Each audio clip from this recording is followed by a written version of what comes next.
Okay, let's take a look at the progress on 538. Okay, we got the wallpaper down.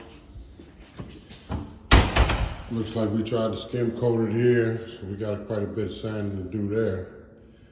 All right, but we got the wallpaper down, didn't tear up the walls too bad.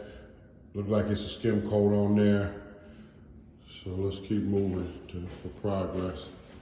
All right, we got holes patched here. Holes patched.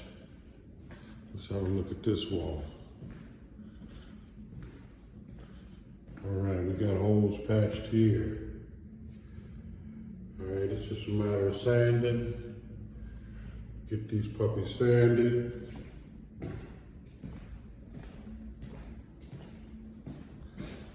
All right, little patchwork there. Little patchwork there. Let's go in this bathroom. All right, looks like we just need a little sanding there. That needs to dry a little bit. And that mud work needs to dry a little bit as well.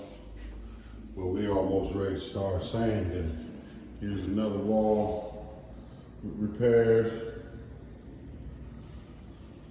But other than that, man, we're coming along just fine.